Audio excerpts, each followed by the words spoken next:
There's so much to discover on Netflix, ranging from action to horror to science fiction and beyond. Sometimes finding the perfect movie for your mood can be tough. Not to worry, we're here to help, and we've spotlighted some hidden Netflix gems that you can add to your must-watch list.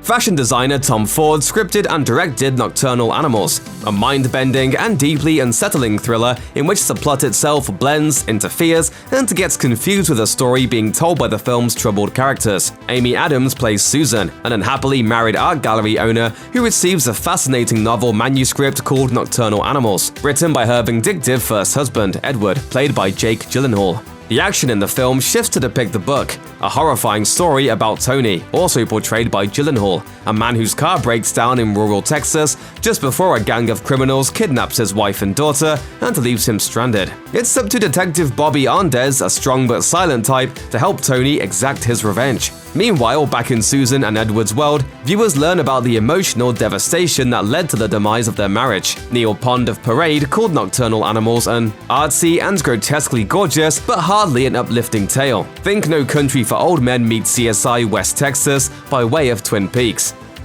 Jason Momoa looks like a superhero in real life, so it's logical he gets to play larger-than-life figures like Aquaman and physical characters like Khal Drogo. Those roles seem like a natural fit for Momoa. I dig it. In Braven, Momoa gets the opportunity to play a regular guy for once, albeit a regular guy thrust into a stressful situation and forced to do heroic things. A humble family man named Joe Braven takes his father and daughter to their cabin in the woods to forget their troubles for a couple of days. Unfortunately, they don't get any rest and relaxation because they run afoul of drug traffickers who have been using the Braven's property as a stash house. A violent and bloody standoff ensues as Braven fights to protect his property and his family. Joe Layden of Variety perfectly summed up the film. To put it simply and gratefully, Braven is a sort of unpretentious yet thoroughly professional popcorn entertainment that brings out the best in everybody involved. A Monster Calls might sound like the name of a horror movie, but it's actually a Spielberg-like fantasy. Director J.A. Bayona crafts an allegorical, eye-popping film about all too real and difficult emotions from the point of view of a child, which makes it all the more heartbreaking. A Monster Calls is about grief, but it's also about a walking, talking tree creature with the voice of Liam Neeson. Connor is 13 and his mother is dying. He's just old enough to know what's going on, but young enough to have no idea how to cope. He can't turn to his stern grandmother for help, and his father isn't a big part of his life. An unlikely and impossible ally arrives just when Connor needs him. He is the Monster, a massive sentient yew tree who offers to tell Connor 3 grand tales. After that, Connor must share his own. Stories of wild creatures, Connor O'Malley. When you let them loose, who knows what havoc they may wreak. It's all a little frightening and also wonderful, and the revelation of where the tree learned his stories will definitely leave the viewer misty-eyed, which is rare for a movie about a giant monster who may or may not be a figment of a child's imagination.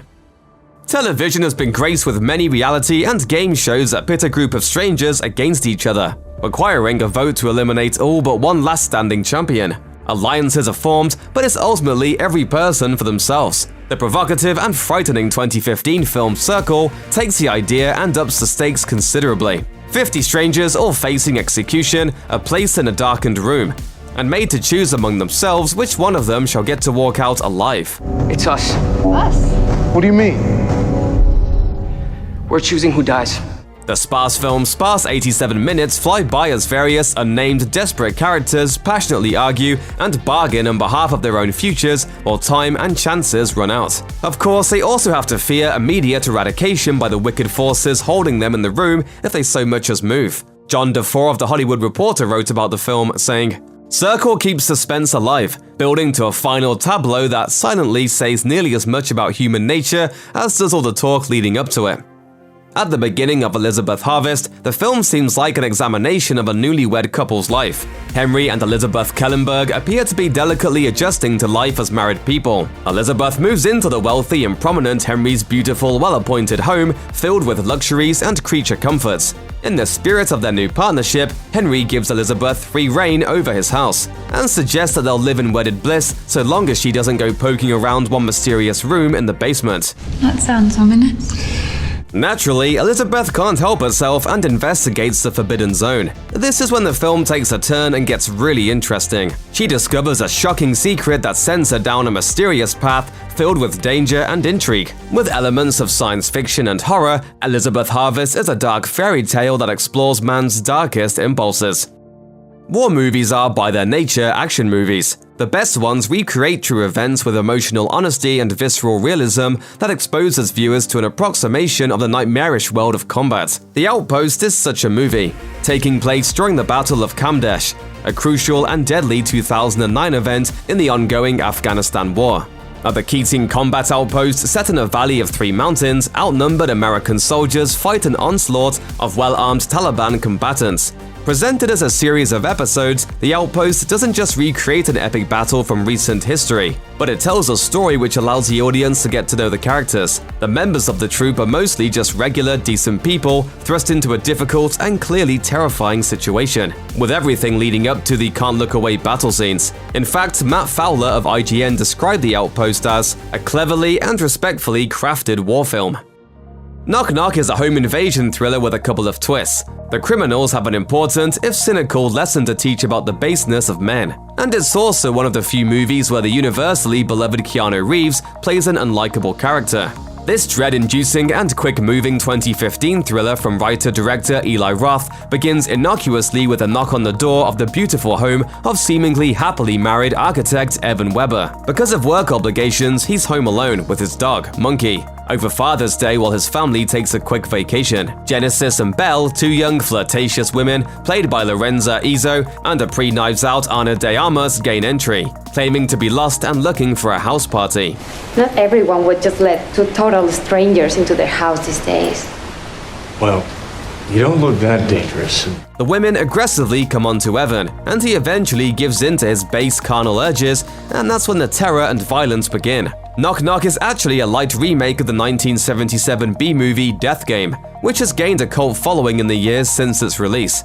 Just like the original, the film is packed with thrills, suspense, humor, and over-the-top performances. An elite squad of secret operatives hunting down and punishing those who committed unspeakable acts of terror against their community is a small film genre unto itself, and a good one at that. Among such stories, one can find as much action and drama as cathartic psychology and shocking real-world history. In the same vein of Steven Spielberg's Munich, which told the story of Israeli Mossad agents going after the terrorists who killed athletes at the 1972 Summer Olympics, comes Operation Finale. The film details the early 60s mission of a team of highly trained top-secret Israeli operatives who traveled to Argentina in order to bring to justice Adolf Eichmann. He was a high-ranking Nazi official who masterminded the logistics of the Holocaust, responsible for the deaths of millions of Jewish people. Oscar Isaac plays real-life Mossad agent Peter Malkin, leading the charge against Eichmann.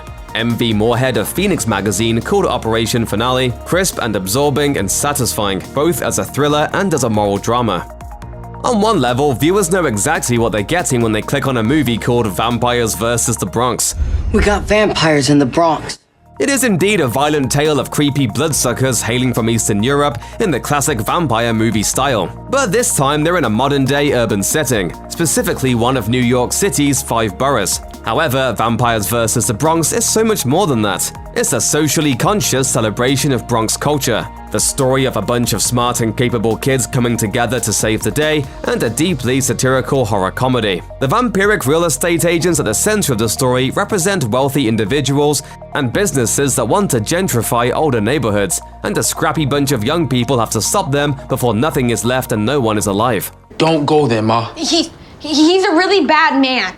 Of course he is. He's in real estate. Like many critics, Ben Travis of Empire had positive things to say about Vampires vs. the Bronx. He called the film a witty and likable horror comedy that manages to put a stake to the heart of some real issues while it tickles your ribs. Based on Joe Ballerini's series of gently spooky kids novels of the same name, The Babysitter's Guide to Monster Hunting is a family-friendly movie directed by Rachel Talalay, a filmmaker best known for her work on Tank Girl and the Nightmare on Elm Street series. Ballerini and Talalay were the ideal combo to make what could be a kids-first horror comedy, a dark, funny, and twisted take on the 80s classic Adventures in Babysitting. Teenage babysitter Kelly gets a gig looking after a kid on Halloween night. That's a bummer in and of itself. made worse when the kid is kidnapped by the actual boogeyman. Kelly has to do her best to rescue the little guy. Luckily, she's helped along the way in her fight against monsters, goblins, and pure evil by a secret society of elite and well-equipped babysitters. I hate babysitters. Nell Minow of Movie Mom said the film delivers gorgeously imagined settings, a great cast, and an exciting story that hits the exact sweet spot between funny scary and scary funny. The 12th Man is a war movie, a survival tale, and amazingly, it's also a true story. Jan Balsrud worked for the Norwegian resistance during Nazi Germany's occupation of his country during World War II. Trained as a commando by the British military, Balsrud attempts an escape to neutral Sweden following a sabotage mission gone wrong. To get to freedom, he has to face the punishing weather of Scandinavia in the winter. The Norway-based Nazis, however, notice almost immediately that Balsrud has disappeared and chase him through the icy mountains, where conditions are so severe that frostbite and hypothermia may claim him first. Among many other positive reviews, Frank Scheck of The Hollywood Reporter wrote, "The 12th Man proves consistently engrossing and suspenseful, with its lead performances further enhancing its impact."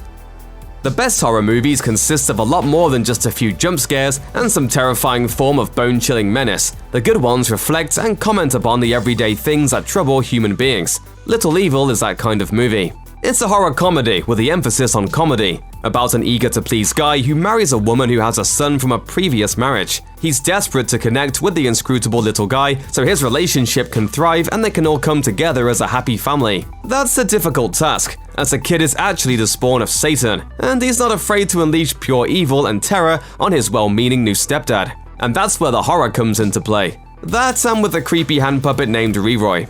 I'm your stepfather now. Yeah, okay. We'll just talk later. Or whenever you want. Amanda Sink of The Hollywood Outsider perfectly described the film in one line. Little Evil is the Omen by way of Shaun of the Dead. Check out one of our newest videos right here. Plus, even more Looper videos about movies on Netflix are coming soon. Subscribe to our YouTube channel and hit the bell so you don't miss a single one.